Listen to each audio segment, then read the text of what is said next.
Great. And let's see now. See who's on.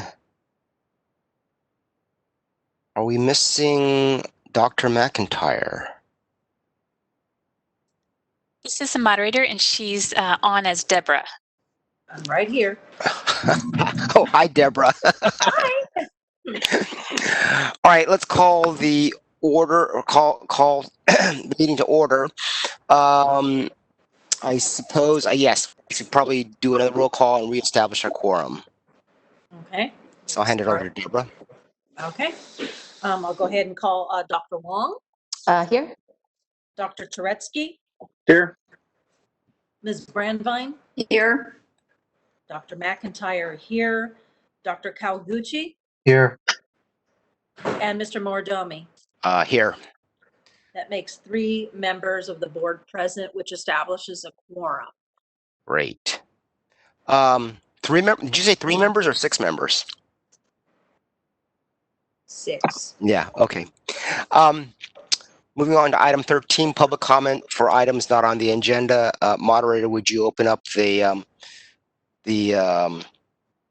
Q&A so that any member of the public can raise their or seek public comment, please?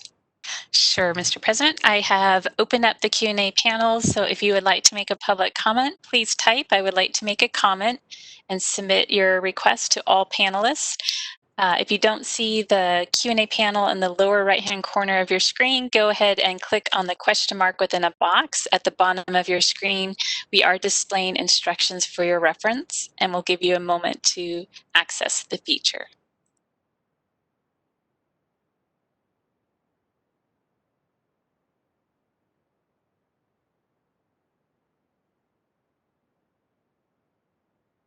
This is the moderator, and I see no requests for public comment at this time. Would you like me to close the Q&A panel?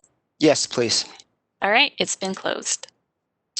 The next item was to be the president's report, but because of a change in who our past board members are, I'd like to defer this to our next meeting. Which leads to item number 15, call for nominations for board officers. Madam Executive Officer, who introduces this item? Is it me or is it Secretary? Oh, I see. Secretary, Dr. McIntyre. All right, Yep. I will yield the floor to Dr. McIntyre. Thank you. Nomination ballots have been distributed and must be received by Monday, August 31st. We're having our open election for the board officers at the next board meeting on October 23rd, 2020. Those positions being that of the president, the vice president, and the secretary. So again, those nomination ballots have been distributed. There was some thought as to me actually reading the requirements or the job duties of each of these positions so they can be included in the minutes. Do you feel that that would be a necessary item at this point? That has been sent to us of what those job duties are. Would you like me to read them for the purpose of including them in these minutes? If you're asking me, I don't think that's necessary since the materials are incorporated into our minutes. Okay, that is fine. So again, those nomination ballots have been distributed and they must be received by Monday, August 31st. How were they distributed and when were they distributed? Well, those were sent by email. What day was that sent? I'm deferring to staff here. I know I received that. We do have the nomination ballot included as part of our meeting packet as well. I saw that. I didn't know that anything else was distributed. I believe that was sent by email. Shara, do you recall when that went out?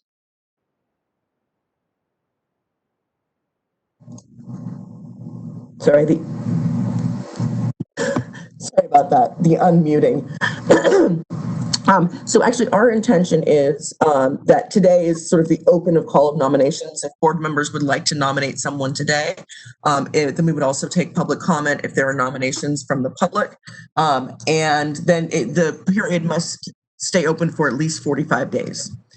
then when we come to the October board meeting, there will still an opportunity at that board meeting to make a last-minute nomination, and then we'll do elections during that October board meeting on October 23rd. So we have these nomination ballots. How may they be submitted? By fax, email? Yes. Are there any other methods that we can use to submit? No, those would be the best. I apologize.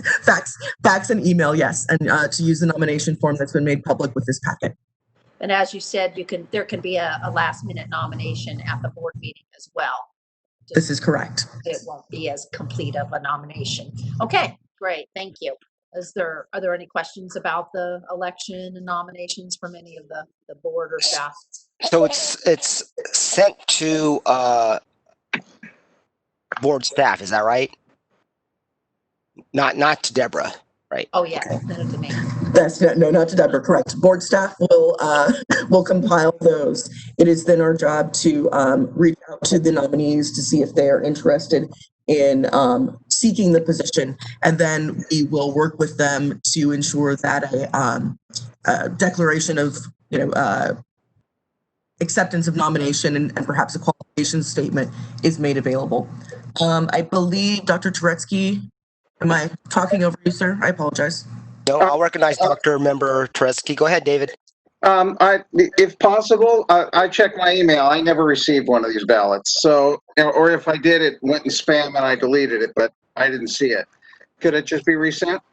So just to be sure, it is a part of today's meeting materials. Oh, okay. So that I saw too. I didn't know if there was a separate email. No, there's not a separate email. Ah, Was I okay. Then I saw that. Okay. I thought there was. Was I mistaken? I am not aware of a separate email. It might be that staff thought there would be a separate email. There is not. It was distributed with materials. Okay, I apologize. I apologize. One more question. I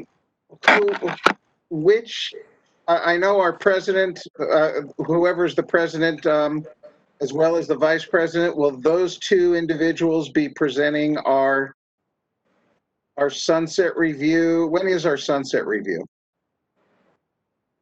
So we should be sent questions in the next few months. It's our responsibility to send a completed response to those questions by the end of usually about December timeframe. And then we will be called for our hearing in the spring of 2021. So our whoever we elect as president and vice president will be the two individuals representing the board in front of the legislature, right? That is correct. Okay. Cheryl, isn't there a possibility that the sunset review might be postponed given the COVID craziness? We have had confirmation that we will be receiving sunset review next year. There was a consolidating of the boards who were intended to be up for consideration this year, next year, and the year after. Some boards have been granted a waiver. We will be going through the sunset process and will be heard in July, or I'm sorry, in the spring of next year. Do we have any other comments by the board? Do we have any comments by the members of the public? This is the moderator. I will go ahead and open up the Q&A panel. All right, the Q&A panel is now available. If you'd like to make a public comment, please type. I would like to make a comment and submit it to all panelists. We are displaying instructions for your reference.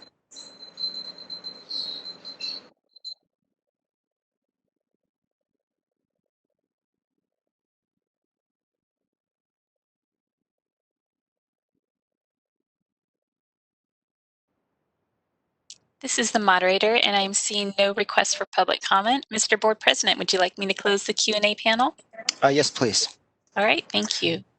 Let's move on to item 16, discussion of possible action on appointment of non-board members to be board committee members. I would like to appoint Dr. Chawla to the Practice and Education Committee. As everyone knows, she was a member of this board, but her term expired However, she has been a great contributor to our telehealth task force and practice and education. We are down board members, so I think her assistance in the work that she's been doing these past few years would be helpful for the practice and education committee. I am required to seek board approval of that appointment, so I have that as a discussion and possible action item. Do we have any members of the board that would like to discuss this? Oh, I'm on the Practice and Education Committee, as is Deborah, and I think Madhu brings a lot of additional good information, helpful information, and if possible, I would like for her to continue as one of the as one of the docs at Kaiser. She brings in a lot of information. Okay, thank you. Any other board member comments? All right. Do we have members of the public that would like to speak on this topic? Mark, I have a question and a Go comment. ahead, David. Is this, since you're empowered to appoint somebody, how long does that appointment last? Does that last until you're no longer president? Does that last until we have a full board? Is this something that we want to do for all committees? Because in a way, it's a nice little lead-in for people who are interested in serving on the board to find out how the board functions. So, I mean, this could be a valuable thing if it's permitted for all the committees that we have.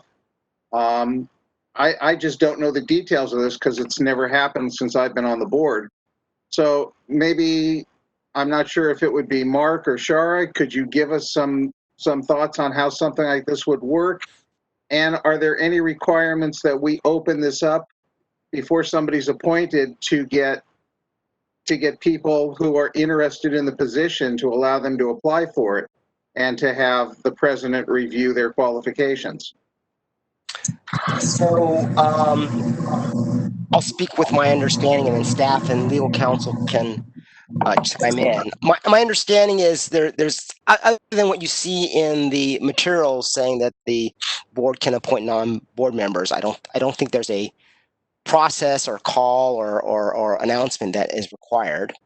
Second, it's true in terms of the term of office. I'll need to consult with legal counsel on this, but it is either 1 year, because all our board appointments are for a year, and we all get reappointed to the boards or moved around on an annual basis, or they may serve at the pleasure of the president. So once they're appointed, maybe, perhaps I can take them off before their 1 year term is up. But at the longest, I think it's 1 year, at which point they have to be reappointed, just like all of us do. That's my understanding. If anyone wants to correct me, I'm open to that suggestion. All right. Well, I have additional questions. So somebody, and I know that Dr. Chawla is completely aware of all this, but say that somebody else is appointed to a different committee. What are our requirements as far as these will be under the same guidelines that we have to go under? They have to go through ethics training? Do they have to go through just knowing how the Bagley-Keene Act works? Everything else that we've had to go through. What issues do we run into in this case if we just pull somebody who hasn't been formally trained to sit on a committee? If I may, members. So I want to make sure that folks understand the difference between our issue committees and our statutorily mandated committees. So for the Dispensing Optician Committee, that is set out in statute about its membership and about the reappointment structure with which those members will be reappointed. The policy committees are formed at the pleasure of the president and are then populated by board members or stakeholders in order to bring a diversity of discussion to the committee meeting. Committee meeting recommendations are just that. They hold no force of law. They are recommendations to the board, to this body, for rejection or approval or modification. So the terms are intended to sit with the president, but it is at the prerogative of that president to determine whether or not they keep the membership as is or feel a need to change the subject matter committees altogether, and then place new membership on those subject matter committees. This is laid out within our handbook in limited detail, but that is the process by which we're able to bring in additional stakeholders to be a part of our deeper dive discussions on policies. And I think to your point, Dr. Turetsky, that I think this is an excellent point, an excellent way to sort of get at what the board was talking about yesterday during strategic planning, doing recruitment, getting other folks within the industry, within the profession, within the public to be a part of these committees so that they begin to learn about the board. They have an opportunity to become comfortable and get to know the board members. And then we see how it is they take in that material and how they contribute. And that could be a great proving ground for those folks to be then encouraged to apply for a board member position that is open. Okay, I think we can bring it up in this, but in this discussion, is there a way that we can go about formalizing an advertisement, for a lack of a better term, to the licensees, so they're aware of the ability to apply to sit on one of the committees? It sounds to me like the 12th objective. Okay, yeah, and I yes. Yeah, and for this, I think Madhu it would be a great poster person, because she's now a public member, but she's going to be sitting on a committee. That's great. I think that's how she always wants to be remembered, as the poster child for the committee flyer. But a poster child in a positive way. Yeah, I agree. I think that sounds like a great idea. And then those email blasts that you send to licensees, I think this would be a great one to like send out on the next email blast, asking anyone if they want to join committees. That's a great idea, Dave. But I'll let her know that you're calling her the poster child now too, just as a FYI. This is Mark. I don't know. I'm just contemplating this. I mean, of course, Madhu's appointment was a stopgap given the lack of appointments to the board. And I agree with the concept of getting additional input for the board committees. I haven't thought through, well, what does that mean for all the committees? Do you want to send out a blast notice, and what am I going to do if like 10 people say I want to be on the ledge reg committee? I mean, it kind of depends on the committee and our needs. Right. Well, Mark, I mean, you could send out like a list of all the committees, and then it would be appointments to the committees as needed. So people could apply to one or multiple, whatever they're interested in. But just because they're applying doesn't mean that an appointment would happen. It's only if a person is needed that the appointment could happen. You think that would be okay? Mm-hmm. Question for the president. I don't know. Okay, let's hear more discussion from the board. Sid, was that you? Yes, please. So then the question would be, is there an application process? So for dispensing petitions, we had a former board member who was just coming off the board who was required to apply and fill out an application, as well as non-board members who filled out applications. And then there was the interview and review process. So do board members then bypass that process, or prior board members? But then we are able, then do we just vet those who've never served on the board? I think we've got to answer some of those questions so that it's a fair and equitable process going forward.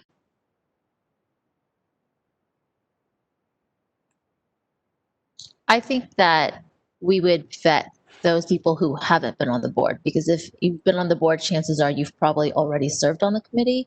So there's really no need to explain to them what the committee is about and everything about the committee. So I think just vetting the non-board members would be a good idea. And just to remind everyone that the process, of course, is very scripted for the dispensing optician committee because that is statutorily mandated and requires appointment by the governor. Any more comments by board members? Well, that just means we have to set up some kind of vetting process then, and who's going to do that? We have to have a play-by-play. What do we do? What's the next step? Who does it? What is it? Who does it? Not to be a stick in the mud, but can we set this for an agenda item? Because I'm just not. I mean, this is all kind of new to me. Again, I was appointing Madhu because we need an experienced person for practice and education, and because of all these telehealth issues. I have not considered the implications and the necessity of procedures if we're going to start appointing other people to other committees. It is a presidential power, so the work's going to fall on the president for initial vetting and all that other stuff. So I just don't know. I just don't know what all this means. So I'm not ready to issue a general call for applications to committees because I don't know what's going to happen to those applications once they hit our door. Do we want to open this up for public comment? Can I make a comment, Mark, before we go on? Sure. So I think what we left out is to ensure that from DCA leadership that the things that we're discussing are considered reasonable. They're going to want to know, they're going to want to be involved, considering I don't think this has been, the brainstorming that we just discussed, I don't think has been probably executed in other boards. So we would need time to do additional research, tie more people in to make sure if it is a possibility that we do it in the right way. Thank you. Can we get some public comment, if any? Thank you. This is the moderator, and I've opened up the Q&A panel. So if anyone would like to make a comment, please type. I would like to make a comment in the field in the lower right-hand corner of your screen and submit it to all panelists. We are displaying instructions for your reference.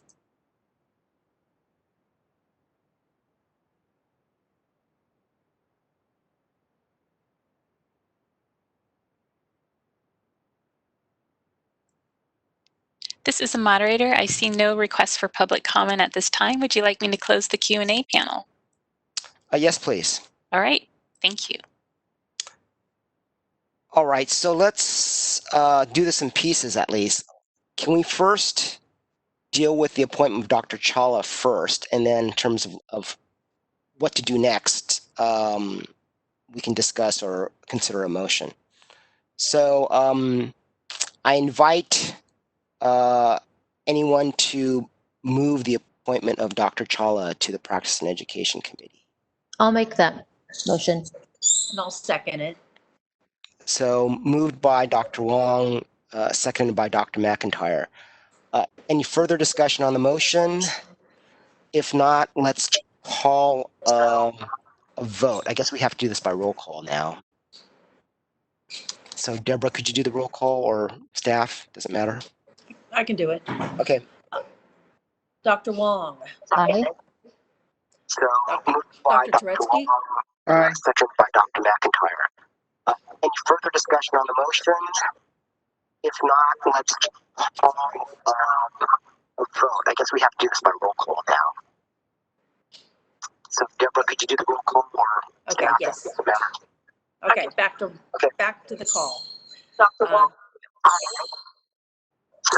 Aye. Wait, are you guys getting feedback? Yeah, Terrible feedback. yeah. I can't tell who's talking. It was like Groundhog Day all of a sudden. This is a moderator, and when people leave themselves unmuted, it creates an echo. So if anyone's not currently needing to talk, if they could please make sure their microphone is red.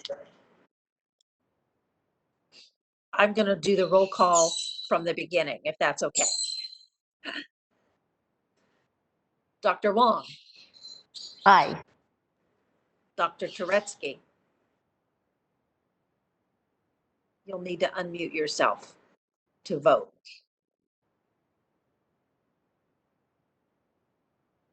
Dr. Turetsky. I'm going to do the roll call from the beginning, if that's okay. Dr. Wong. Aye. Dr. Turetsky. Aye. Ms. Brandvine. Aye. Dr. McIntyre, aye. Dr. Kawaguchi. Aye. Mr. Moridomi. Aye. Okay, we have them all in favor. Thank you, Madam Secretary. All right, so what do we want to do next? Shall we put this on a future agenda? Do we not want to put it on a future agenda? I'm open to discussions. I don't know if a motion is needed, but I open the floor.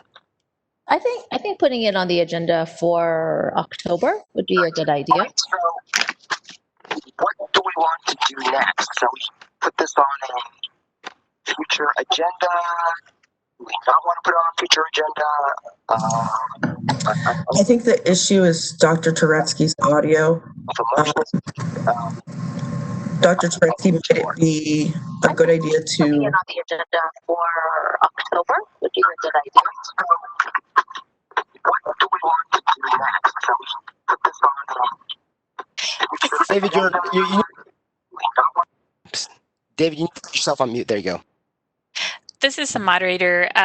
It might help, Dr. Tretsy, if you call in for your audio. And to do that, you would just go to communicate audio connections, and there's a phone number to call in. That's another option. It sounds like your internet connection might be unstable, and with the phone connection, it should clear up your audio issues.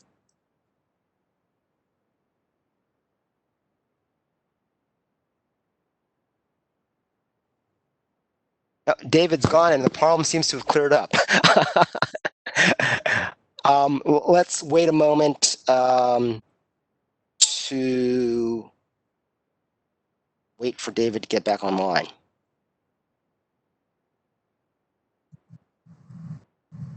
President Moridomi, if I may, just to clarify, so there isn't a need for a motion. It can be simply staff direction that could be set as another agenda item, or that more research could be done and then it's sent to a committee for review before coming to the full board again. So that is simply a matter of privilege of the board. If you'd like to know more about it, or if you'd like staff to look into it more, or if you'd like a committee to vet it, any of those things are possible without a motion. Yes, that's fine. I mean, this is like any other future agenda item. If a board member wants to make it a future agenda item, we generally make it a future agenda item. So I agree. I don't think any motion or anything like that is necessary. When David comes back online, I will ask the board whether they have any further comments or questions for staff or me. I guess I'm president right now, and we can come back. David, can you hear us? Yes. So because further discussion on this is really just, it sounds like the board wants to put this on as a future agenda item. I'm not sure any motion or any other further action by the board is necessary. Because just like any other future agenda item, board members ask for future agenda items and we generally put them on. I will open up the floor now, however, to board members. If they have questions, they want additional questions, I should say, to staff that you want staff to research, or questions that I, as president, at least for the time being, want to consider before our next discussion. So I'll open the floor to board members. It's Glenn. I would ask that our board counsel consult with DCA Legal to make sure that there's nothing that we'd be missing if we choose to move forward on this. And I'm curious to see if there are any other boards that utilize this method of appointing people to committees. And I would request staff to find that out for us. We can look into that. Thank you. Any other comment by board members? Hearing none, why don't we move on to agenda item 17, which is discussion and possible action regarding an appointment to the DOC, the Dispensing Optician Committee. Shara, would you like to introduce this? And we know if a representative of the DOC also wants to speak. We can open up for public comment early. Shara? Shara, go ahead. There we go. So yes, so it is the responsibility of the board to appoint a member of the board to sit on the Dispensing Optician Committee, to be a conduit between the two and help the board to understand the variety and depth of discussion that goes on regarding the recommendations brought to the board. We are without currently a registered optician on the board, but pardon me, so many screens to monitor, but do feel it's important that the board show its commitment and to the committee and be a part of what we know will be a good deal of discussion over the next period of time. We are working with the governor's office, and DCA executive is working with the governor's office to secure an appointment, but without a clear deadline on when that might occur. We are persuading the board to look at the recommendation from the Dispensing Optician Committee and possibly make an appointment to that committee today. Shara, should I open this up for public comment so that Adam, if he's on the line, wishes to speak, can speak, or is he not? He is not with us at this time. Okay. I don't see him in the attendee list. All right. Well, very good. He will be joining us later today for the discussions of optician statutes and regulations. So I'll open up the floor to discussion to the board members. Anyone want to speak? I just have a question. This is Sid. In that position, is that the professional position that should be from that field, or can it be an optometrist? What does the statute read, if you wouldn't mind just clarifying? Well, without reading the exact words of the statute, that position is the Board of Optometry's position. Got it. We can appoint any board member, even you or me, to that committee, excuse me. Further questions or discussion by board members? I'll open up to the public as we're discussing it. Those of you who've, well, you can see from the materials that the recommendations are either Dr. Kawaguchi or Dr. McIntyre. The committee also said that even if those two are not willing to serve, that at minimum the appointee be a professional member. Now that is only the recommendation of the committee. The board has the power to appoint any one of its members to the committee. So, moderator, do you want to open up to the public?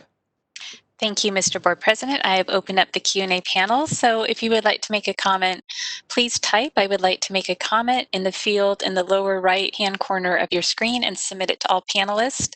We are displaying instructions for your reference.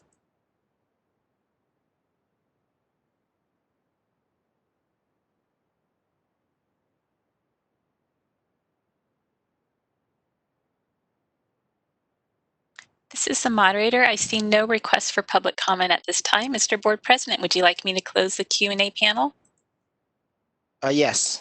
Okay, thank you. So I understand, I thought that Dr. Kawaguchi was the committee's first choice and the second choice was Dr. McIntyre. I could be wrong on that, but I do know, I believe, Glenn, you are willing to serve? Glenn? Sorry, I was on mute. Yes, I'd be happy to serve.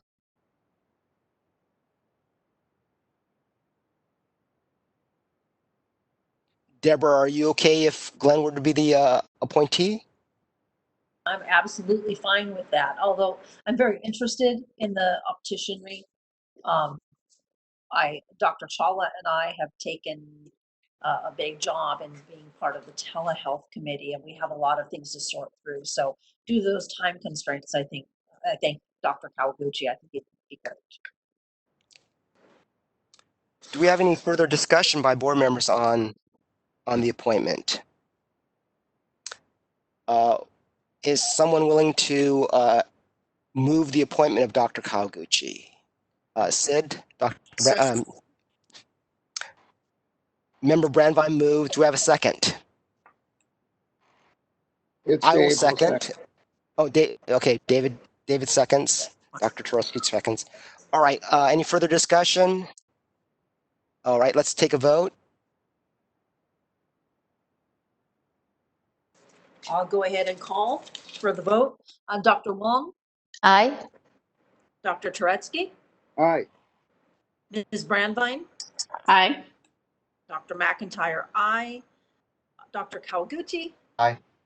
and Mr. Mordomi. Aye. All in favor?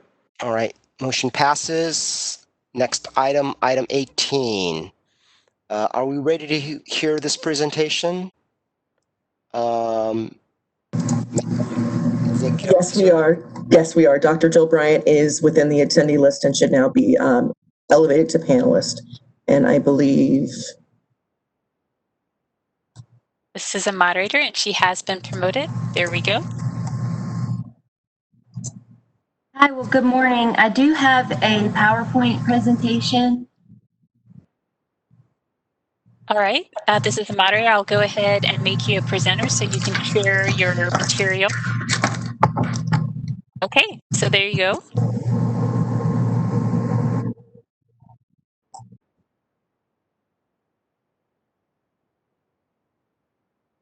Okay, hopefully you can see my screen now. Yes, we can. Okay, perfect. Thank you so much. Well, thank you for having the National Board at your meeting today. We truly are honored to be with you and to provide you with some information regarding our organization and our testing center. I have Dr. Brooke Hauk with me. Dr. Hauk is the National Board psychometrician, and she's participating in our conversation today. I did just want to thank the Practice and Education Committee. We had the opportunity to speak with them at their June meeting and really enjoyed that. They asked us to come back and to speak with the full board, and so we're very happy to do that. And again, thank you for having us with you today. I just wanted to spend a moment reflecting on the mission statement of the National Board, because like you, the National Board exists to protect the public. And the way that we do that is through the development, administration, and the scoring and reporting of exams that measure competence in optometry. And we feel that we have a very important responsibility. We take our commitment to our mission incredibly seriously, and this is something that our board and our staff live and breathe every single day. At the heart of everything we do is the national board why. Why is it that we do what we do every day? So if we think about our statement of purpose, it can really be summarized to say that our duty through national board exams is to protect the public by ensuring that the individuals that pass our exams have the knowledge, the clinical thinking, and the skill set necessary for entry into the independent practice of optometry. And the word independent is important here because that does differentiate us from other testing organizations who may be examining candidates that are going into mandatory residencies. Because a residency is not a requirement in optometry, our exams become even more important because we are testing candidates to move directly into the practice of optometry. So how do we achieve our purpose? Well, we spend a lot of time talking about the minimally qualified candidate, or the MQC as we call it. And we know that our exams must be sufficiently demanding to meet the good faith expectations of public protection related to licensure. The state boards of optometry have placed their faith in us to deliver exams that are sufficiently demanding and rigorous in order to meet those expectations of public protection for licensure. It takes a lot of individuals from diverse backgrounds to help us in fulfilling our mission. Our exam process is quite time-consuming and tedious. The National Board currently has 16 full-time staff members. We have about 30 part-time standardized patients. And in addition to that, we currently have 82 remote examiners throughout the country and 14 in-house examiners. These remote examiners help us with the Part 3 clinical skills exam, with the injections exam, and with the laser and surgical procedures exam. In addition to that, we have 56 development committee members and 37 council members across our examinations. There are several external relationships that are very valuable to us as well. We utilize Alpine Testing Solutions and their team of talented psychometricians for external involvement in our exam process, and we use Cavion for assistance with test security. You're all aware that we rely on Pearson VUE for the exam delivery of our Parts 1 and 2 exams at Pearson Professional Centers across the country. So you can see that it really does take a large number of individuals to contribute to our exam process from development all the way through scoring. The Part 3 clinical skills exam is given at the National Center of Clinical Testing in Optometry, which is located in Charlotte. The center opened in 2011, and since its opening, we have seen over 20,000 candidates. I previously shared an analysis report from 2018 with Shara. Hopefully, you've had a chance to review its contents. This report was updated in 2018 after we listened to concerns from the American Optometric Student Association regarding their expressed desire for a second testing center located on the West Coast. In creating this report, we explored lots of different factors, including proximity to greatest number of candidates, distance from the nearest airline hub, a lack of proximity to a school, cost of air travel, hotels, and general ease of travel. We also looked at crime rate, cost of living, and office space costs. Charlotte again came to the top of the list, followed by Las Vegas and Denver.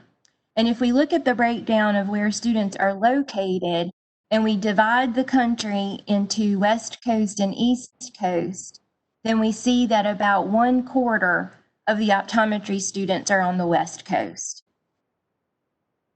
Here's another image from the testing center. Standardization is a major focus for the Part 3 examination, and having a single testing center has had a positive impact on that. Each of the exam rooms is set up in a standardized layout.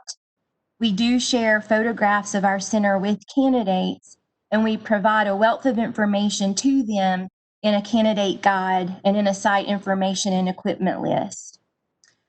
We utilize standardized patients who are highly trained and receive continual feedback about their performance. The standardized patients are trained in how to reset the room between every candidate so that we can ensure that each candidate has the same experience every time. We want to ensure that candidates are aware of what to expect when they arrive for the exam. And so we try to provide as much information to them ahead of time to help them with that understanding. One site has provided a multitude of advantages to the National Board in terms of being able to standardize the exam. We also maintain a dedicated staff to the testing center, and they are taught how to respond to incidents. This ensures that incidents are handled in a consistent manner by a well-trained staff. All of the candidate examinations are both video and audio recorded, and we send those videos to examiners that we have throughout the country. Those examiners have the ability to rewind videos and to review multiple times if necessary during the scoring process. So now that I've given you some general information about the testing center in Charlotte, I'd like to switch gears for a moment and talk to you about a really important issue for the current time, which has been COVID-19. Our world has completely changed, and like all of you, the National Board has not been immune from that. What I'd like to do is spend a few moments discussing National Board and the impact that COVID has had on us organizationally. And I'd also like to bring you up to date with our action steps and our planning efforts. In March of this year, the country began shutting down. National Board announced that we would be closing the testing center in Charlotte for a temporary testing suspension. And March 16th was our last day of testing part 3. That very same day, I worked to move all of our staff to remote work. And while driving home that night, found out that our part 1 applied basic science exam that was to begin the following day was being canceled because Pearson VUE was closing all of their testing centers across the country. As you know, this was horrible timing for our candidates. Some of them were literally only 12 hours away from their examination when it was canceled suddenly. Due to the timing of this, none of our March candidates had the chance to take their exam, and our non-targeted April Part 2 PAM TMOD exams were subsequently canceled as well. I'm going to talk about the testing center in Charlotte first, because that's the piece that National Board has had the most control over. And I'd like to start by speaking about this inherent tension that exists for the National Board. It's this tension of striking the right balance between our need to fulfill our mission and our ability to test our candidates versus the need to keep everyone, including our candidates and our staff, safe. I would like to acknowledge the hard work of our staff and our board for how we've all come together to address the challenges that we faced. The decision of reopening the testing center in Charlotte was not only a question of when to reopen, but how to reopen. Much thought and planning went into the reopening process. The National Board developed a pandemic playbook, including our scenario plans and all of our safety protocols. So this is a slide of our reopening day, which was May 18th. And you can see 2 of our wellness screeners pictured here. You can also see how the chairs have been moved to allow for social distancing. And we have multiple safety protocols in place. We have implemented several safety measures, just as I'm sure that all of you have too in your own clinics and facilities. We are requiring each candidate and every staff member to go through a wellness screening process upon entry into our testing center. Everyone in the center is required to wear a mask, and they must socially distance to the extent practical throughout the testing center. We do have multiple disinfection protocols in place, and we've spent a lot of time focusing on training of the protocols within our staff and with our patients. We're also communicating CDC travel recommendations to all of our candidates. We are conducting a 3-tiered disinfection protocol. That is after every candidate, after every testing session, and a deep nightly cleaning where we fog the entire center with virucide. Gloves, goggles, and face shields are available and are optional to all candidates if they would like to use them. We are requiring hand washing throughout the testing center at strategic points. And we have added additional protective barriers in place at the slit lamps and behind the phoropters. We anticipated that fogging might be a problem, and so we are allowing candidates the ability to use a nose guard like Chris is pictured here, or to tape the mask to the bridge of the nose. This has greatly minimized potential fogging issues, but if a candidate is struggling with that, then we are working around it and we're responding to individual candidates to eliminate the issue. Our testing center closure from mid-March through mid-May meant that we had about 250 candidates that needed to be rescheduled. So we adjusted our schedule, we extended hours into multiple evenings, and we added Saturdays to provide over 300 available appointments to those candidates. So everyone from the class of 2020 has been given the opportunity to test. Anyone who chooses to postpone their exam is allowed to do that at absolutely no penalty to them. We are now testing candidates from the class of 2021. Our testing cycle began on August 1st, and it runs through July 31st of next year. Candidates are allowed to come at any point during their 4th year of optometry school, so it's really their choice in when they decide to come. I did want to provide you with some numbers surrounding the California candidates. This data represents candidates from the 3 California schools. Our temporary testing suspension at the NCCTO from mid-March through mid-May meant that we had several California candidates in need of being rescheduled. When we reopened on May 18th, we had 36 California candidates that rescheduled between May and June. None of the California candidates elected to schedule later in the year. They all presented for their examination. Our testing cycle for the class of 2021, as I mentioned, began on August 1st. In the first 2 weeks of this cycle, we've already had 19 California candidates take Part 3, and we have 202 California candidates scheduled from now until the end of April. The National Board has also been thinking about long-term considerations in contingency planning, specifically considering a second wave shutdown. We've developed protocols for future crisis scenarios. We've built breaks into our schedule throughout the testing year in an effort to accommodate issues that may arise and to provide us with more flexibility in being able to deal with them. One of our biggest concerns has been our standardized patients and making sure that we have enough. We've been recruiting more standardized patients and increasing our numbers, which has been very helpful.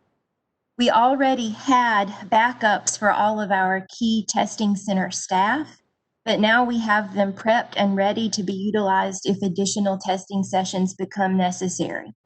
We have the ability to add evening sessions. We can test until about 10 o'clock at night, running 4 sessions a day.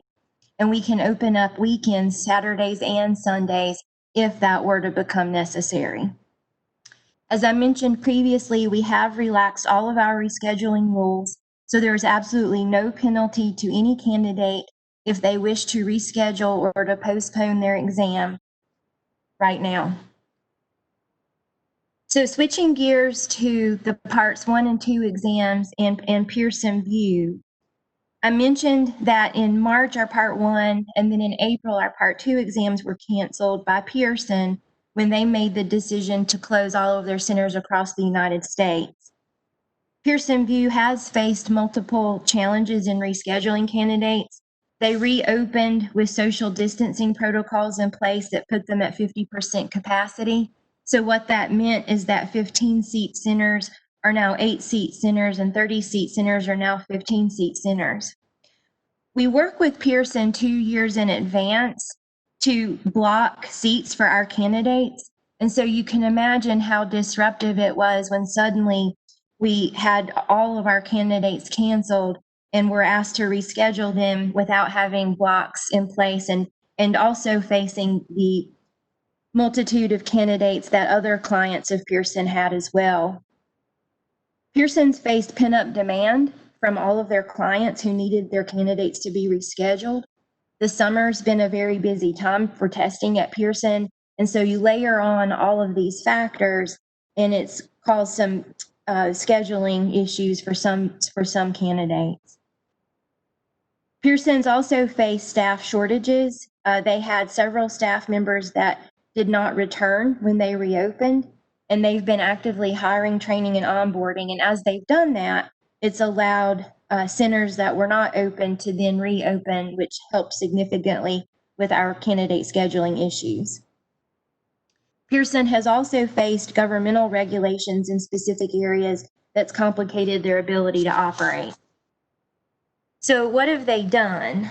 Pearson is continuing to increase business hours and days in as many locations as possible. They do have some centers that are staying open 24 hours, and they have others that are opening at 6 a.m. They've increased the number of centers open on weekends, including both Saturday and Sunday, and their ability to add more staff has helped with that. Pearson has also been standing up temporary testing centers as they could, and they've actively been working to convert their lower stakes clients that are not high stakes licensure exams to a remote proctoring platform that's called NBEO within the Pearson system. So what has National Board been doing? Well, we've been in contact with Pearson VUE daily. We worked with the Pearson capacity team to find examination windows for both the Part 1 and the Part 2 exam that Pearson believed made the most sense given their schedules. We made a decision as an organization to increase our testing window to 3 weeks in July and August and 3 weeks in November. And most recently, we added an additional week in January. This is a significant change from offering the exam 4 days only, which is what we've always historically done. And I will tell you that we had to work very hard internally to create a brand new security plan to allow for this extended window, but it was important to us to do so in order to give candidates more options and help with scheduling burdens. The National Board also gave authorization for our candidates to be able to use the temporary testing centers that were being made to function as Pearson professional centers. All of this was our effort to increase availability and options to candidates. We've also advocated for essential service classification within Pearson VUE, and this has been critical to providing our candidates some protection in the seating process. We did face a hurdle with the state of Pennsylvania. Pearson required their clients to receive authorization from the Pennsylvania governor's office directly for their candidates to be able to test. So after multiple calls and emails to the Pennsylvania governor's office, we did receive what we needed so that when rescheduling opened for our candidates, the state of Pennsylvania was also accessible. We developed a security plan considering the longer testing window from our normal protocols, and we're continuing to focus on both short-term and long-term plans that would allow us for an even longer testing window if that becomes necessary. We developed a candidate escalation form for candidates that may have faced difficulty in the seat selection process. This allowed us to directly communicate issues to Pearson VUE and allowed us to assist candidates directly. Our full board of directors has also met with Pearson VUE leadership multiple times. Pearson has heard frustrations from us firsthand. We are working on contingency plans for 2021 with the testing schedule. And additionally, we're working on steps to increase our item data bank and the number of forms that can be in circulation within a period of time. So these are all steps that we are taking now to position us to be able to open exam windows for longer periods of time if that becomes necessary. So like I said, we have both a short-term and a long-term strategy plan in the works. I wanted to address our communications protocol briefly. The National Board has had a commitment to keeping everyone informed when we've had an announcement to make. Every update has been communicated in a variety of ways. We've emailed the impacted candidates multiple times, posted updates to our website, sent communications to ARBO, to ASCO, to the deans and presidents of the schools and colleges, and to the AOSA for distribution. And internally, we focused a great deal on training, specifically with our multiple safety protocols that have been implemented in the center. The National Board has been actively working to communicate the information that we receive and the decisions that are made in a timely way. I just wanted to end my part by saying that over the past 3 years, the National Board has taken multiple steps to build trust and to increase transparency. Coming to meetings like this with you is part of that. All the decisions that are made are in the best effort to maintain the integrity of the process in a way that is the least compromising. But nothing is perfect. We appreciate your support during this challenging time of a global pandemic. Everyone maintains a sense that plans can change and they may need to be readapted as the situation changes. COVID really has provided us an opportunity to stretch our limits and to reconsider the whys and hows of everything that we do. So again, we appreciate your support as we continue to navigate the challenges ahead. I did want to let you know that we have worked to form a task force to review alternative testing methods for both the exams that happen in Charlotte and for the computer-based exams that happen within the Pearson VUE professional centers. The task force is going to be wrapping up their recommendations to National Board shortly, and this is something that our Board of Directors will be considering. This is really part of an ongoing analysis that began in March by National Board, but was recently extended to a task force with stakeholder involvement.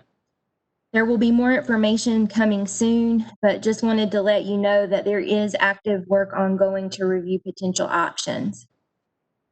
Dr. Houck is going to give you some insights into just a few of the alternatives that we've been considering. This is really meant to be a broad brush view of some of what we have been thinking about, but it is in no means representative of all of the potential alternatives that we've been discussing. You do have to keep in mind that every alternative we consider has to also be viewed in terms of what impacts it has on the validity and reliability of the exam. So with that, I'll turn over to Dr. Houck. Thank you, Dr. Bryant. I just want to make sure, can everyone hear me? Yes, I can hear you, Brooke. Thank you. Okay, so again, as Dr. Bryant mentioned, there is a task force that has yet to give us its findings, but we did want to share with you some of the internal work that we've done in analyzing alternative test considerations. Next slide. So regarding our computer-based tests, which is part 1 ABS, part 2 PAM, and TMOD, the primary methods of delivery that were considered were remote proctoring, paper and pencil testing, and lastly, utilizing the schools and colleges of optometry to administer the exams in a computer-based format.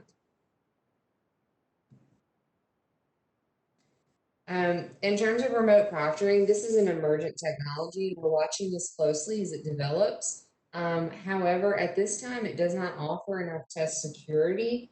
And there are a lot of other issues. And even since our last presentation to the committee, there's been an incident of the American Surgical Boards trying to use this kind of remote proctoring, and it really kind of blew up.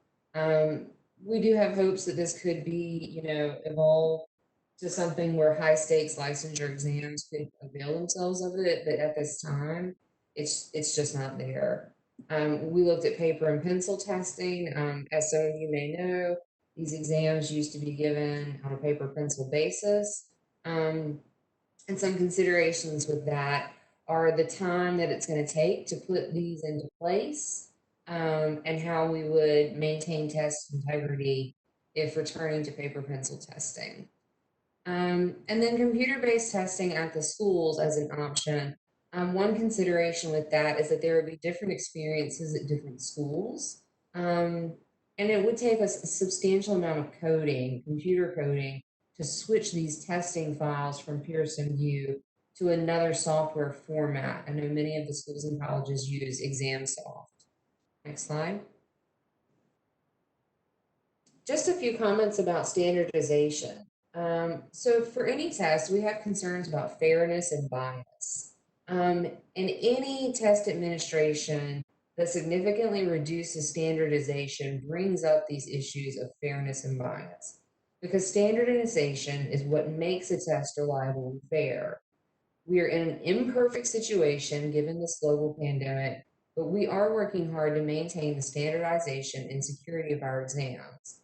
And by maintaining standardization, that maintains the validity and reliability of the exams. As a licensing board, you would want the results of our exams when they come to you. You would want to know firmly that you can rely on those results to make informed decisions about licensure. So anytime that we move to a less standardized fashion of delivering these exams, the less reliable those results are for you in your decision making. Next slide. Some key points that we've been thinking about is that changing our test delivery method to any format other than at Pearson VUE Professional Centers for our computer-based tests is going to take a significant amount of time to make sure the test remains psychometrically sound. We are engaging in ongoing research into alternative test delivery methods and building contingency plans. And again, I'd like to mention that this is just an overview and that we are eagerly awaiting the report from the task force that has been convened. Next slide. Transitioning away from these computer-based tests, I also wanted to speak to you about the one site for the National Center for Clinical Testing in Optometry. And this is our testing center that's located in Charlotte. Next slide. As you might know, in years past, prior to the opening of the center in Charlotte, the clinical skills exam was administered at several locations over the course of 3 weekends in April of each year. In order to do that, that process required 550 examiners, 17 site coordinators, 400 standardized patients, and many other support staff to administer the exam. So significantly more hands had to touch sort of what was going on in the process. Excuse me, how many was several? It says several, but how many exactly was that? There were 17 schools back then, and they were divided in thirds over each of 3 weekends. So 17 divided by 3 would tell you how many schools we were at each weekend.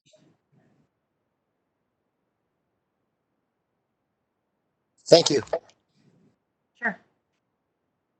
Next. In making the decision to move to one site, a variety of factors underwrote our board of directors' decision to open the National Testing Center. These factors included the following concerns, among other concerns. But the ones I wanted to highlight were that we came upon an issue of examiner fatigue or burnout, cramming all of that into one tiny amount of time. Concerns about standardization of patients, incident reports related to lack of standardization, and a lack of flexibility for candidates in scheduling their exam. So for example, in giving the exam over 3 weekends in April, basically candidates had only 3 days that they could find a seat or find a spot to take their clinical skills exam. And by opening the National Testing Center, they now have the opportunity to select a testing time at any point in time during their 4th year, starting August 1st. And so that really gave them much more flexibility. Another thing that's not listed here that is sort of related to that is that there was a substantial number of candidates who had expressed to us that they were not located at their school during the 4th year, and so having it at the school was not any more or less convenient for them, as they were going to have to travel from some distance while completing their externships. Next slide. Our testing center opened in 2011. The way that our board went about choosing Charlotte, North Carolina, was not done easily or swiftly. There was a rigorous study to identify the best location. Dr. Bryant referenced that earlier. The findings from that are available in the NBEO report titled An Analysis of Best Location Issues, and I've given you the space on our website where you can find that. So if you go to our website, you can read that report yourself. In 2018, NBEO reevaluated test and site locations. And again, as Dr. Bryant mentioned, she has shared the 2018 study with Shara, and hopefully you are able to read that. We strongly recommend that you review that report closely because there's a lot of very helpful information in there. Next. From a psychometric perspective, I am the psychometrician at National Board.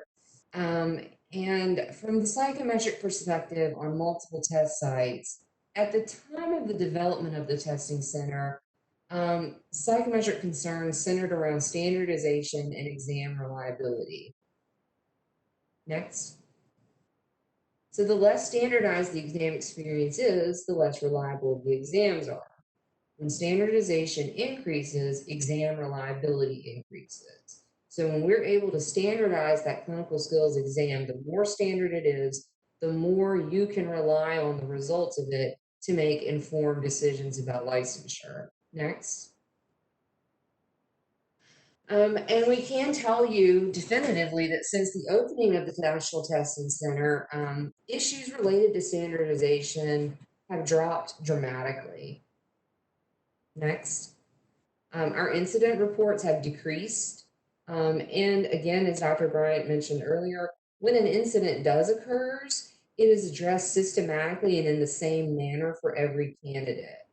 All of our standardized patients throughout the exam have the same training, they receive the same feedback, of course, feedback tailored to them, but for continuous improvement. So our feedback mechanism to our standardized patients is highly standardized so that no one test administration of this exam is going to privilege or be biased against any particular candidate or groups of candidates. Next. And since it's not administered in this narrow time frame of these 3 weekends, we don't have as much examiner fatigue, and burnout is not an issue. So when candidates come to our testing center now to take this exam, they are video recorded, and the examiner for those recordings has access to a quite sophisticated platform where they can zoom in, they can pause, they can replay. And so they really have the opportunity to very thoroughly assess the candidate's performance. And that's a big change from not having the ability to pause, think about it, and having to just kind of grade one after the other. Next. So basically, just in conclusion, I wanted to give you the background of why National Board considered moving to the one site in Charlotte. I really strongly recommend that you look at the report that was listed in the 2018 report so that you can see kind of how we have examined the idea of opening a second testing center, and how the importance of standardizing this exam is so critical to protecting the public, because we want the results of this exam to be reliable. And in order to do that, we really have to maintain the standardization. I'll turn it back over to you, Dr. Bryant. Thank you, Brooke. We're happy to answer any questions that you might have. All right, why don't I open up the floor to our board members? Anyone have questions?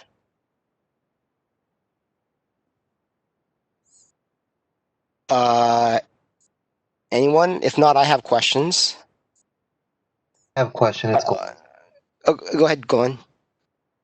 So you provided us with some numbers about California candidates that have either already taken Part 3 or are scheduled to take it from now through end of April. As I add those numbers up, I know that it's probably very close to the number of candidates that may be total, but are there candidates for California that were unable to get an appointment before the end of April? Appointments are available, and by my calculation, there are 18 California students who have not yet registered for the exam, but appointments are available. Thank you. Sure. David, I think I saw your hand raised. Dr. Turetsky, no? Any other board members? President Mordoni? Yes, who's that speaking? Sid? Oh, go ahead, Sid. So my question is regarding the single site, and you cited that there were 25% of the test takers out west, as well as staff burnout, et cetera. I'm just wondering if the pool for staff might be greater, closer to some of the excellent optometry schools that we do have in California. And that would then help with the staffing issue that you've described, as well as make it a little bit more convenient for those who are based in California or the West Coast or west of the Mississippi even, to access the test-taking facility without investing perhaps as much as they are in travel and time. Would you comment on that, please? The references to staff and issues with examiner burnout were related to before one site was formed in Charlotte. So that was prior to 2011, when the National Board gave the examination at all of the schools before the testing center was developed. We have a dedicated staff in Charlotte. And as I mentioned, we have backups for each of those staff members if we need to bring in a second shift of staff. So at the current time, we are not having any trouble getting the volume of candidates through our testing center in Charlotte, based on the volume of candidates that present each year. Anything else, Sid? So I get it how standardization is important, and I get it how staff burnout is always a consideration for any organization. But I do note in my mind that the comparison is with pre-2011. So that's when in pre-2011 you had 17 sites with 5.6 or 6 schools going for 3 weekends. So that's kind of that is a big disparity or a big difference. We're talking about kind of one site. So it seems to me that standardization is less of an issue if there's one site as opposed to 17 sites, and burnout is less if it's one other site as opposed to 17 other sites.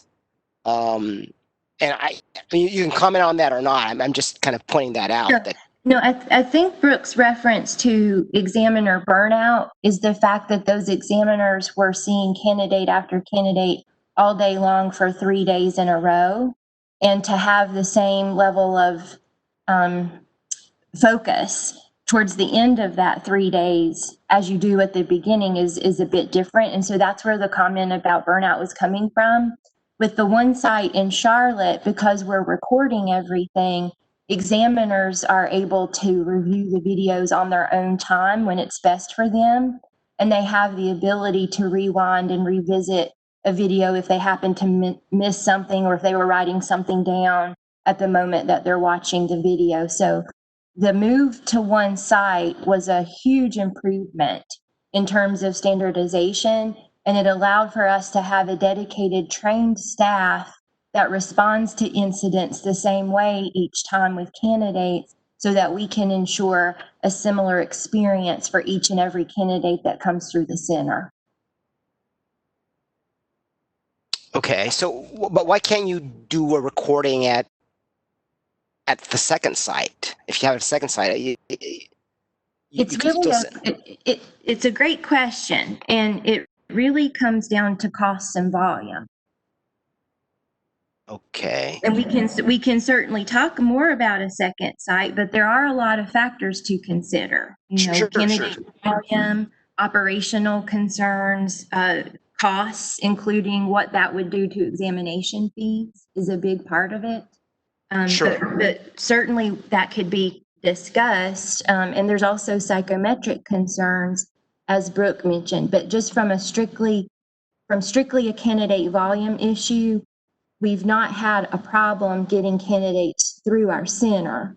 We are concerned, of course, because of COVID and any temporary suspension in testing, but we have plans in place that we can add evening sessions, weekend sessions, all in an effort to move candidates through during this challenging time. Just out of curiosity, do you know what the passage rate is for our California candidates for the Part 3? I can find that for you. I have not looked at that specific to just the California candidates, but I'd be happy to. But our pass rate on the Part 3 exam, usually for first timers, ranges somewhere between 85 and 89%. Are there any states in the union that don't that license optometrists without the Part 3? There's one. I'm sorry, there's one? One, yes. Which state is that?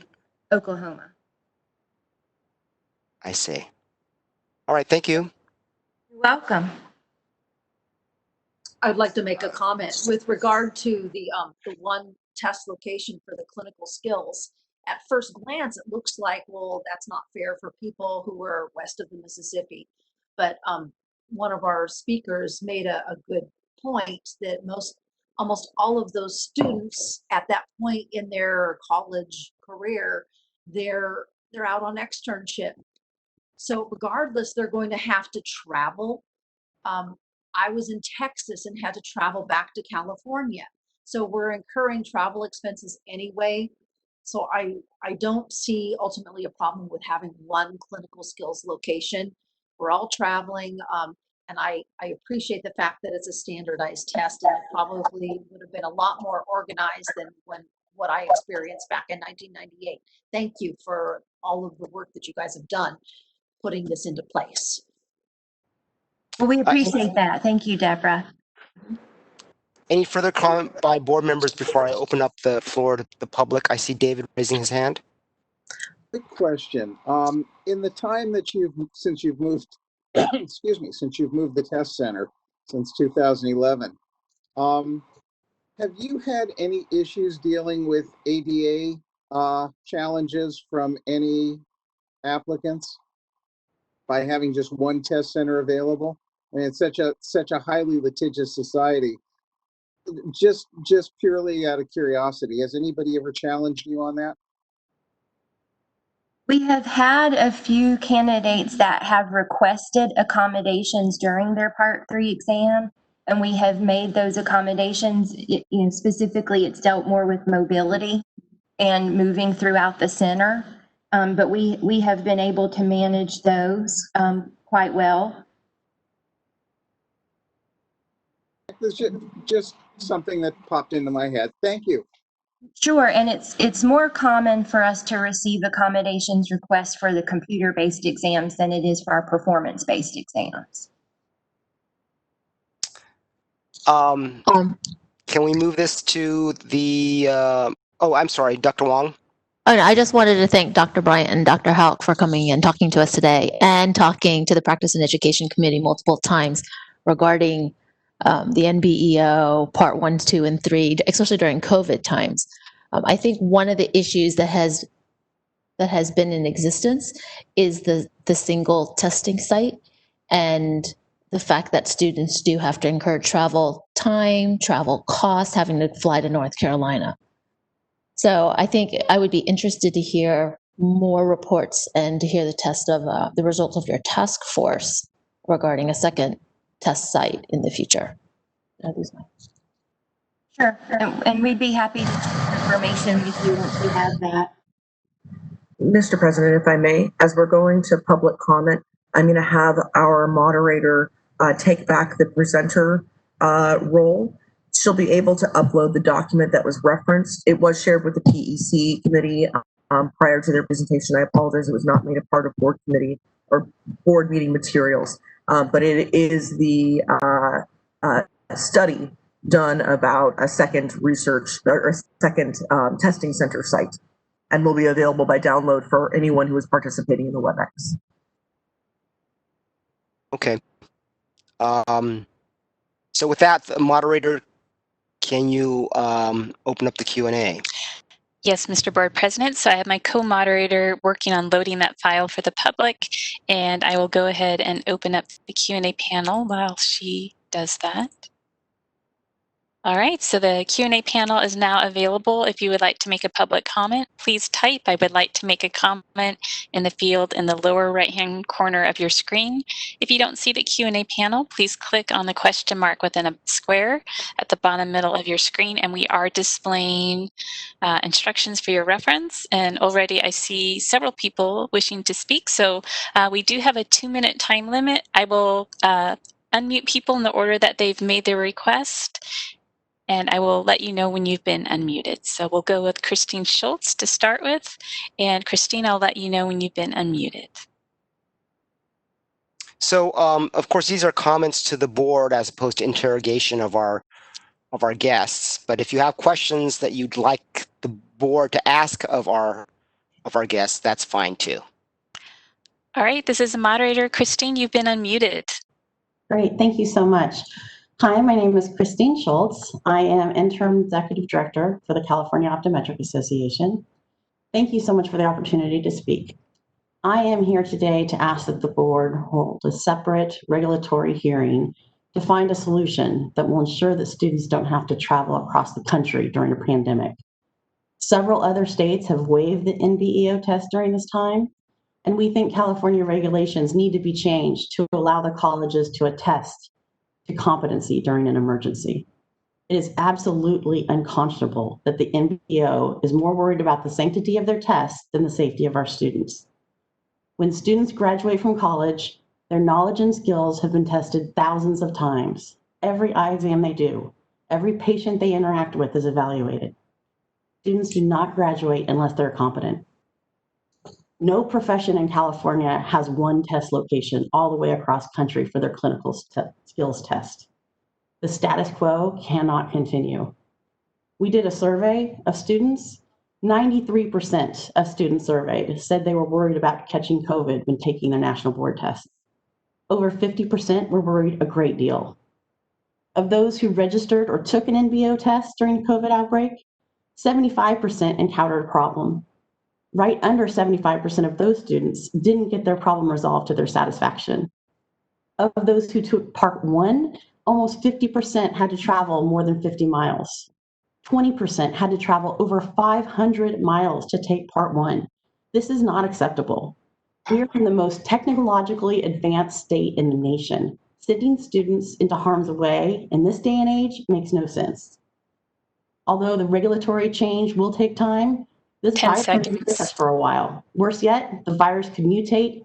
There could be other viruses that are more deadly. We need to take action now. The board needs more flexibility in its regulations to ensure access to care in an emergency. I had 2 statements from students. This is the moderator. That was the end of 2 minutes. Would you like to continue with that, or shall I move on to the next member Would of you the give public? Ms. Schultz another minute, please? Sure. Miss Christine Schultz, you've been unmuted again. Right. The statement I wanted to read was from Alex Bennett. He's the president of the American Optometric Student Association. He says, thank you for your time. As a student affected by COVID, it's certainly been a difficult year. The Student Association has been trying to work with the NBEO to ensure contingency plans, but unfortunately the NBEO has been inflexible in the requirement to travel to Charlotte, North Carolina.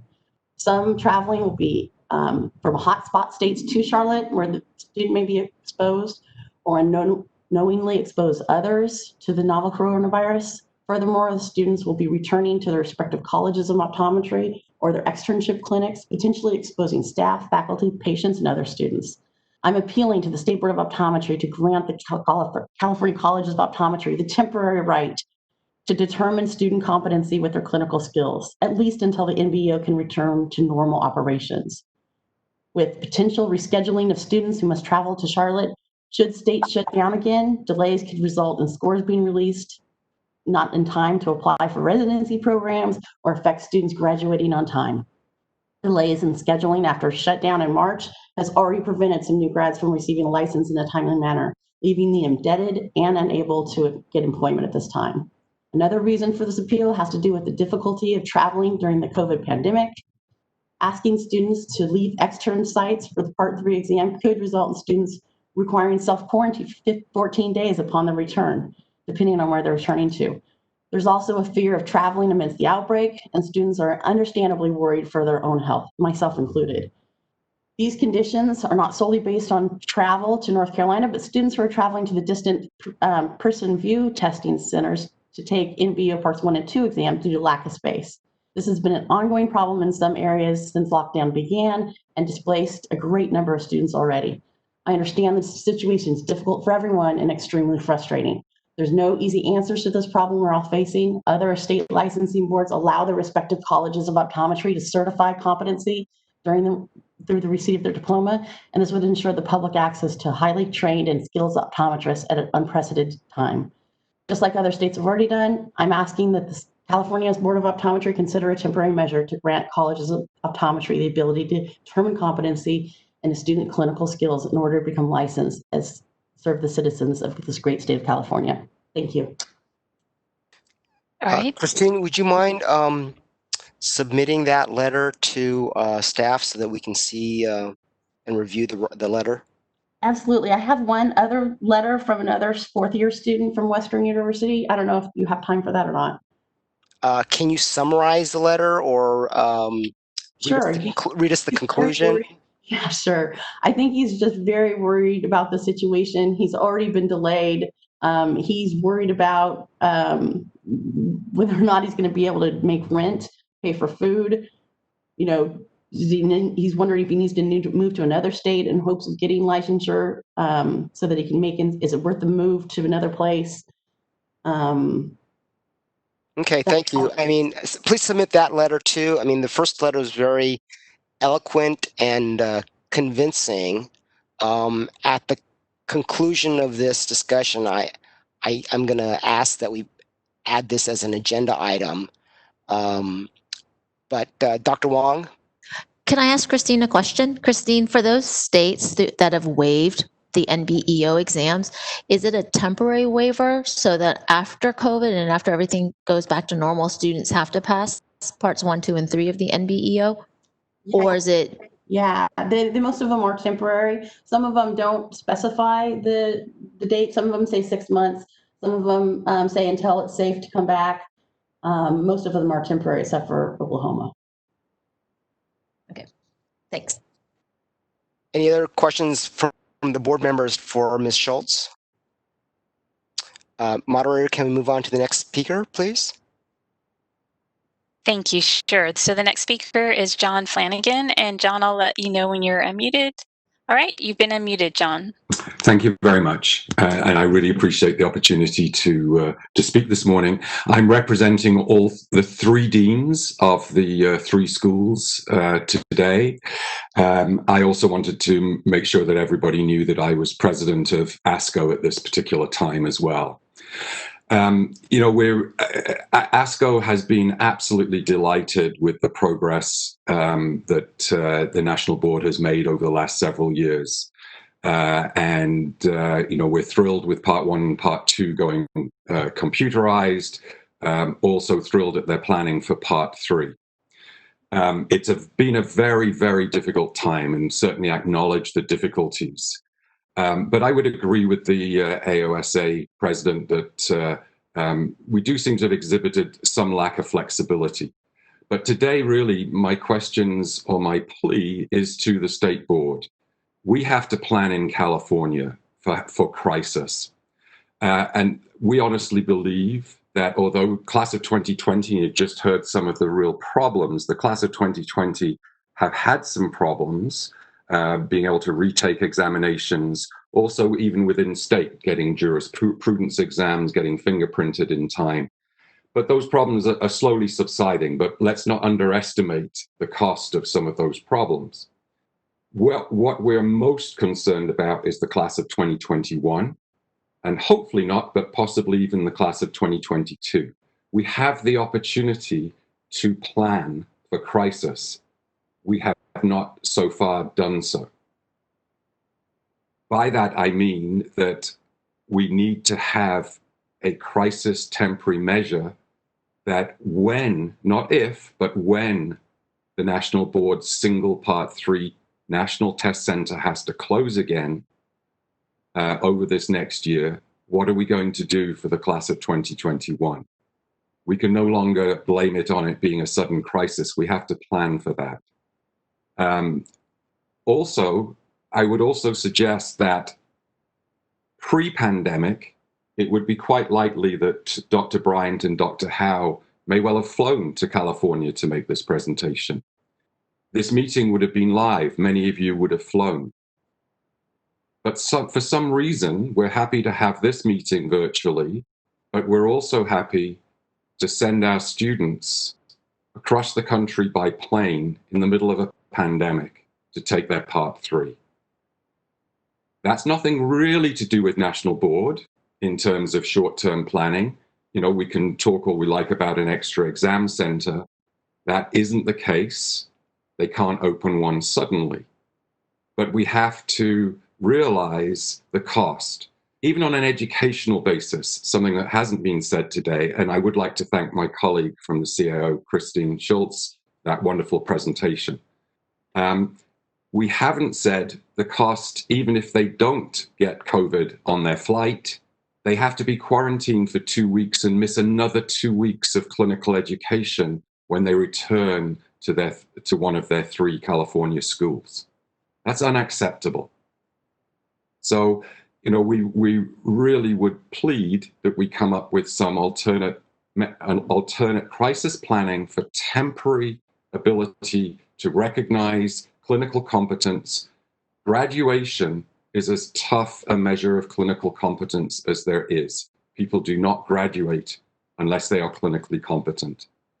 In fact, far greater than the entrance clinical competence that's demanded by the National Board. So we're not suggesting that they don't do the National Board. We're proud of our National Board exam. We're excited about their future part 3. But we do think there needs to be temporary planning for temporary licensure, temporary waiver of part 3. Graduation can be considered as a measure of clinical entrance, clinical competency or higher. It would still mean that those candidates would at some point need to take part 3. But let's do it at a time that's safe, and let's not have our students having to the stress and the danger of flying at this moment in time. Thank you. Thank you, Dean. Do any of the members of the board have any questions for Dr. Flanagan? Dr. Turetsky?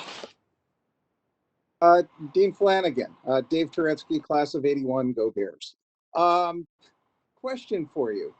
One of the things that came up yesterday as we were doing our strategic plan for 2021 to 2025 was the discussion of looking at how possibly a school could sponsor a new graduate in the event that traveling to North Carolina for a test was not something that was feasible. Do you see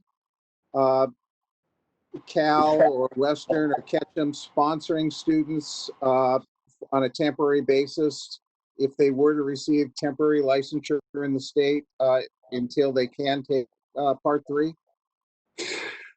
I've certainly heard this idea before. I think everything has to be on the table. We have to look at everything. The immediate concern there would be, I would doubt that the legal counsel on each of the campuses would accept that liability. Whether we can persuade them to on a temporary basis, I don't know. But that would be a potential hurdle for that idea. But it's certainly one that we'd be willing to explore. Okay. It just seems like everybody would be taking a potential risk at this, and I think if the schools were willing to give their support to an idea like that, that would give it more of a push to make it a reality. But if the schools were backing down from something like that because of a legal issue, I think the board would run into a real problem saying, well, the schools won't back it, but we'll let the consumers in California take a risk and let these folks go ahead and practice. But again, just like Christine Schultz said, and I stated very clearly, graduation is the toughest examination of clinical competence, and not at an entry level. Our graduates need to be better than an entry-level competence to graduate. So, for a temporary emergency measure, I believe you have something that would at least temporarily work. Another idea would be for the national board to issue a temporary certificate based upon something like graduation hurdle. That means they could keep control, and that those people still need to be to take the Part 3 exam at some point when it's safe. I do understand the problems and be more than happy to explore it. I just wanted to point out that we're not always in control of our own destiny when it comes to legalities like that. Thank you, Dean. Thank you. Can we move on to the next speaker? Actually, I have a question. Oh, I'm sorry. All right. Dean Flanagan, this is Glenn Kawaguchi. So one of the questions that I would have for you, and it's a comment that both you and Christine had made, that graduation equals competence. My question to you then, I'm not doubting it for your school.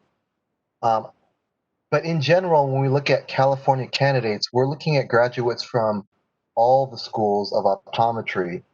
And if every single graduate was competent, then why wouldn't the pass rate of Part 3 be 100%? It's a very, very good question. And I think that also speaks to why the Part 3 is being revised. So we could get into a very long discussion about the problems of our current Part 3, which is a largely technical exam. If you don't say the right word at the right place, and forgive me, Jill and Brianne, but it doesn't necessarily test things other than technical competence, which under an exam setting and as it's set up. But if you look at Part 3 equivalents in most professional examinations, the pass rate's actually much higher. And if the new Part 3 is is as it would appear it's going to be, then I suspect the pass rate will be much higher. Thank you. Thank you. Member Brandwein, did you have a question? No. Do any other do any other members have a question? Well, no, this is Lillian, Mark. Okay. No, I just want to make a comment that I think it's an interesting proposition for us for the California State Board to consider waiving Part 3 of national boards until it's safer for all the students to fly cross country. Like Dean Flanagan was saying, graduation, when we graduate students, they have gone through 4 years of just intense learning and evaluation. So that I think perhaps considering waiving Part 3 and then having them take it when it's a safer time should be something that we're considering. Having the students have to suffer physical and mental stress, having to fly to North Carolina during this time, and then the fact that they have to self-quarantine for 2 weeks when they come back, that's a lot of, that's something that they shouldn't have to go through. So I think that's sort of something that we as a board should consider. So thank you for Christine and Dean Flanagan for bringing that up. Any further questions for Dean Flanagan? I'll remind the board that these issues are not on the agenda yet. So I'm injecting before our attorney injects himself. But they are important issues that I'm going to, when it's the appropriate time, ask that we put on a future agenda, perhaps sooner rather than later. All right. If we can move to the next speaker. Thank you. The next speaker is Tracy Montez. And Tracy, you've been unmuted.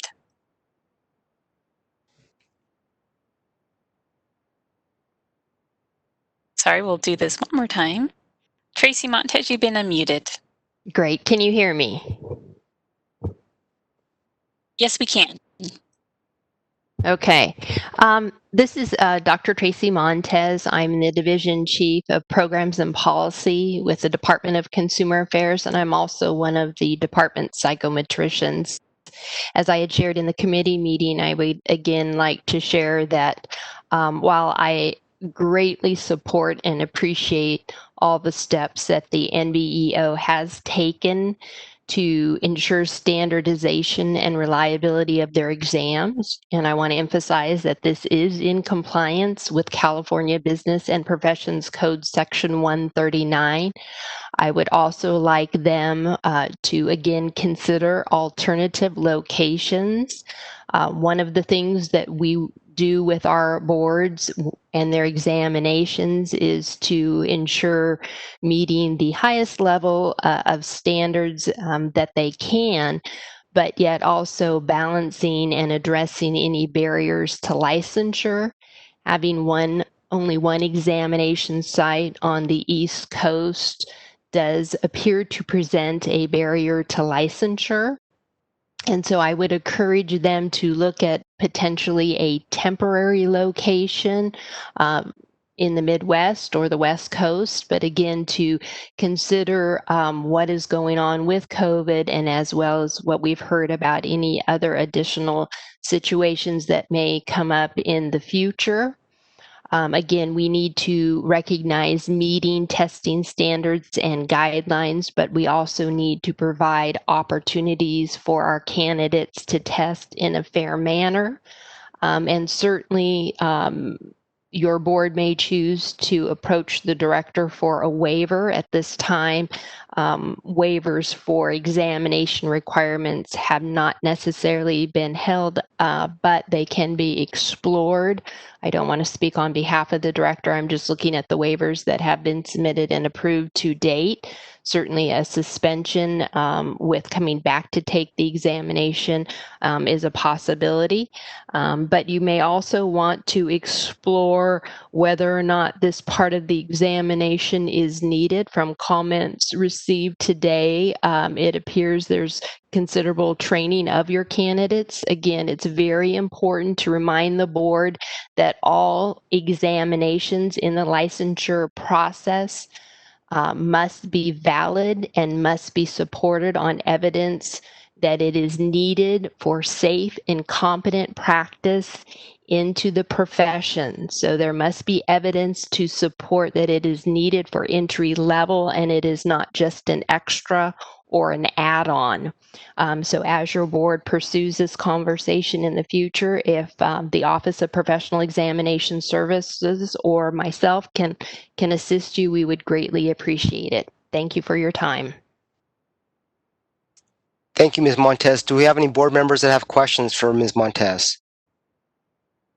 All right. Given that this is not an action item, but to kind of begin, or actually, let me just make a comment. That is, so Ms. Schultz and Dean Flanagan raised some interesting topics. I would like to schedule that for a future meeting, either at a regular meeting or at a special meeting, and we'll have to confer as to how to go about doing that. Changes in which that which they suggest would have to be done through all the legal procedures, unfortunately, of course, not unfortunately, either by regulation, emergency regulation, executive order, or statutory change. And for all those to happen, I think there needs to be a record of consideration of the issues, the pros and cons, and very strong reasons as to why the test should be waived for a certain time period. Of course, the decision makers, which is not necessarily us, will be concerned about consumer protection. And so I think evidence like the letters from Ms. Schultz and other witnesses and testimony by Dean Flanagan and others would be very helpful in creating that record to convince the decision makers. So that's my comment. Do we have any other thoughts or comments, just in general, by board members? Member Wong. Mark, if possible, I think we should have a special meeting about this issue as opposed to waiting until the October board meeting. It's something that really needs to be addressed as soon as possible. Having students thinking that if there's any possibility of doing something to make this, the students safer from all three California schools, I think it's something that we really have to address immediately. And like, as you said, if we do decide to maybe support a suspension or a waiver, it's not as if it's going to happen the next day. So I think this is something that we need to take up sooner rather than later. And Any Dr. other board Wong, members wish to speak? I agree with you. Dr. McIntyre, yes, go ahead. This wouldn't fall under under a committee kind of a meeting. It would be more of a special meeting. Am I correct? It's not something that should be taken up by committee. That's up to the board. That's up to the board. If the board wants to hear this as a committee of the whole or as altogether, that's fine by me. Any further comments by board members? Member Brandvine. I believe you would be able to hold a special meeting given that the state is still in a state of emergency. And this falls within the topics covered within that state of emergency. It includes resilience planning. And what we do here can help shape what we do in the longer term, which we talked about yesterday in a strategic plan. But I'm for a special meeting, and obviously the PEC would be the sponsor, but I certainly think we should open it up to the full board.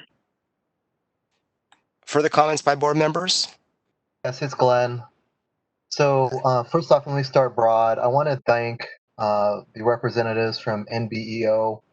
You mentioned three things that you're focused on: building trust, creating transparency, and maintaining integrity. And I want to just comment that I believe that has improved over the past few years. I think it's been a challenging road, and I appreciate people like you who are willing to better share with us so that we understand what's going on, your thought process, how you're analyzing things. That wasn't in existence in the past, and I appreciate the fact that it is in existence now. I'd also like to thank the COA and ASCO, Dean Flanagan representing the deans, for participating and giving us perspective as well. We need to take into account protecting our applicants. Protecting our applicants also is a way to protect the public. I do agree with everybody that we need to have a special meeting. I think it needs to be sooner than later. I would encourage it to be the full board so that we can take a strong stance on this, so that we can try to get some form of a waiver. Thank you, Glenn. Any other comments by members of the board? Okay. I think it needs to be a general board meeting with everyone and not just the PEC. The PEC has already had conversations with the NBEO regarding temporary test sites. So I think at this point it should just be a full board special meeting. Okay. Any other comments by the board?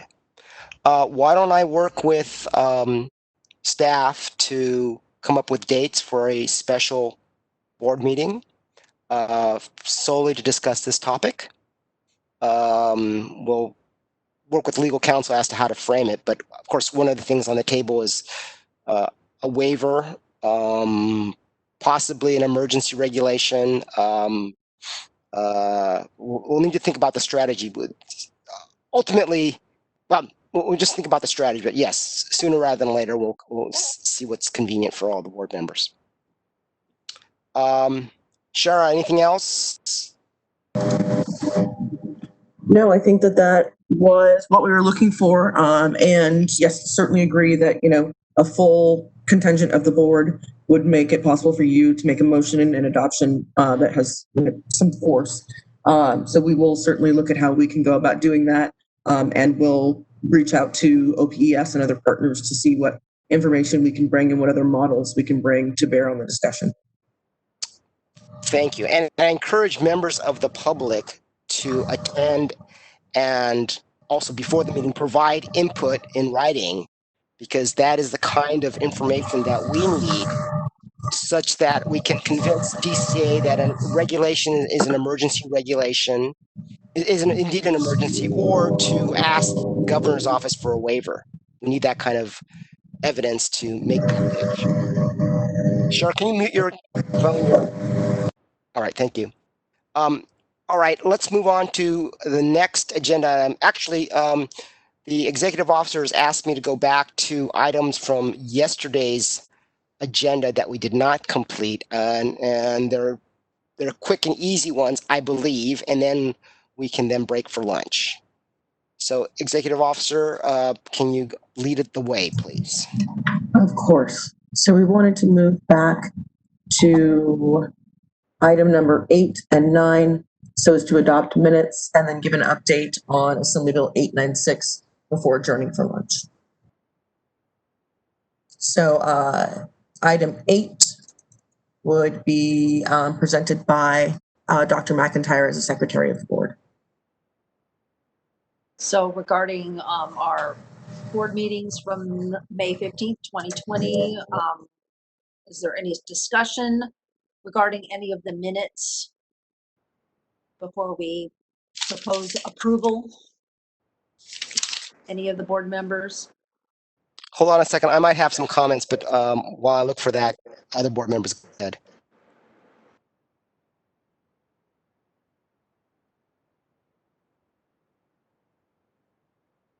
There appears to be no other questions, no discussion. Mr. Mordomi, what do you have? I was just going to say that the minutes were quite extensive. I am okay if the staff puts in a little less effort on the minutes. I do appreciate the in-depth minutes when it comes to discussion of regulations, so that we have kind of a legislative history or regulatory history of the regulations. So that's it. That's it.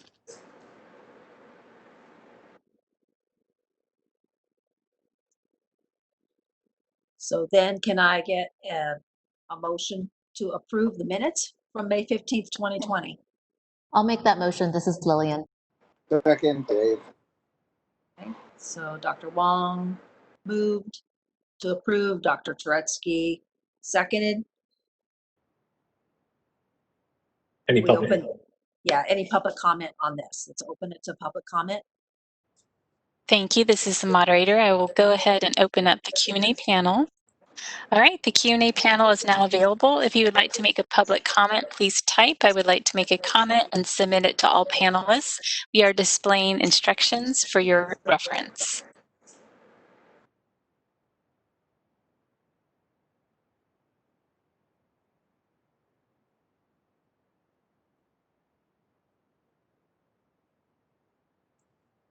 This is the moderator, and I see no requests for public comment at this time. Shall I close the Q&A panel?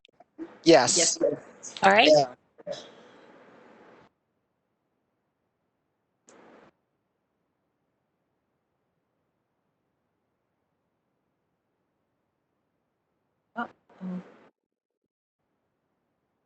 Hello, am I still online?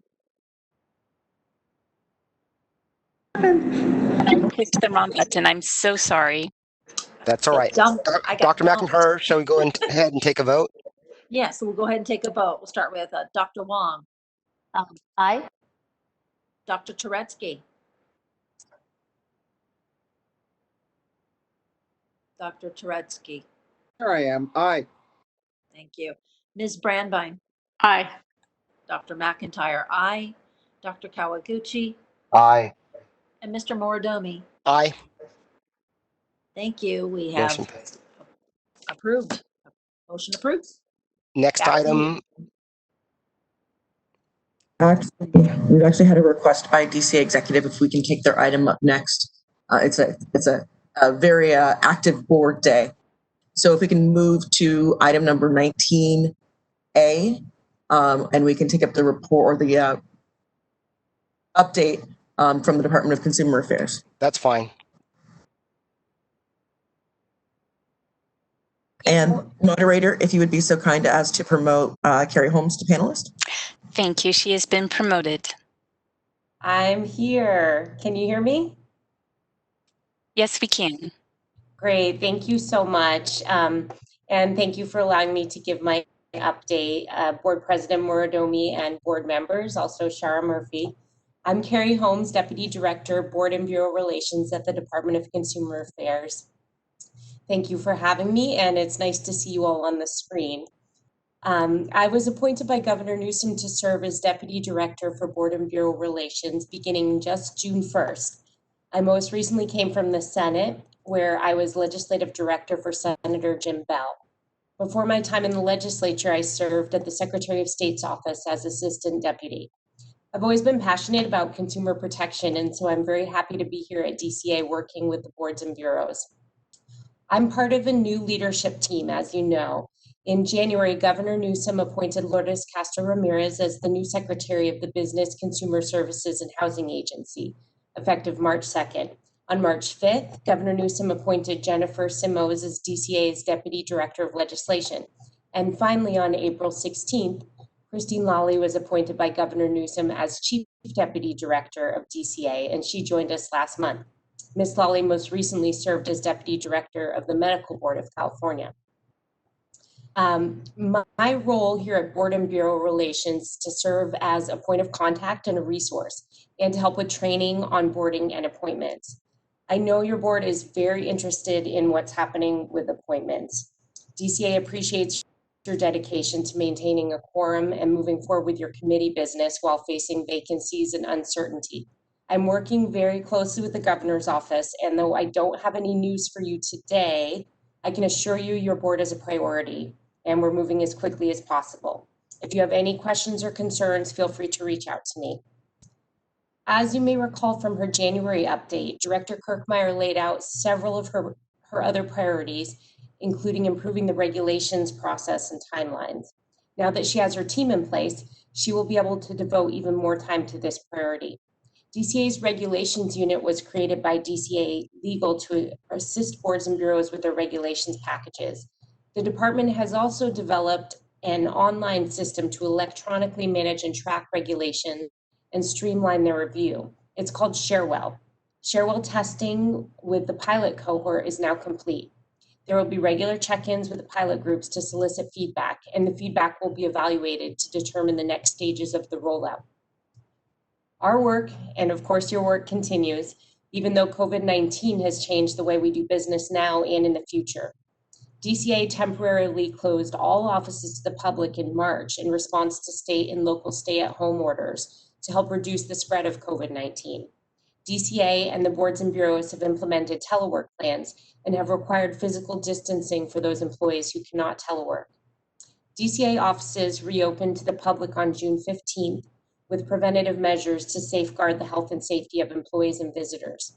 We are truly grateful to you for your continued service and to the staff for being so flexible.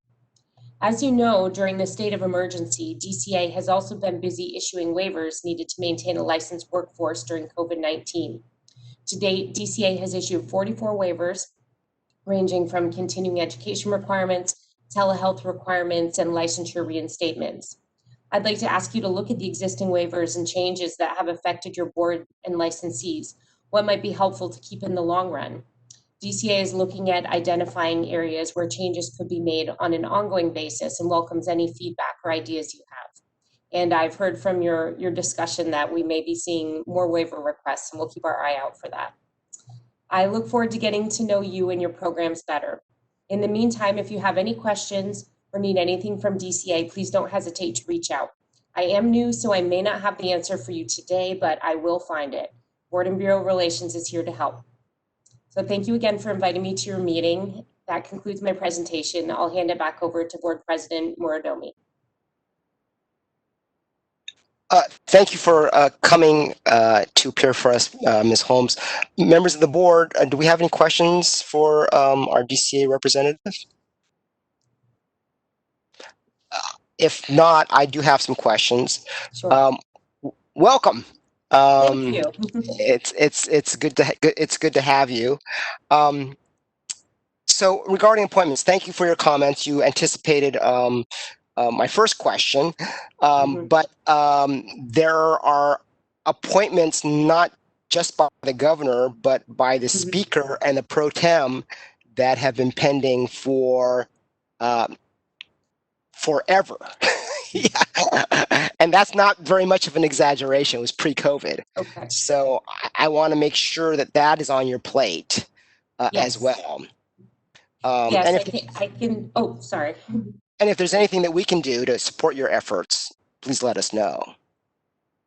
Yes, that is definitely on my radar as well. The legislative appointments work a little differently, and one of my priorities is improving the communication and making sure that we have a handle on all those processes and that there's good communication both ways. So that's something we're working on, and I hope that is reflected in the future with your appointments and your awareness of all the processes.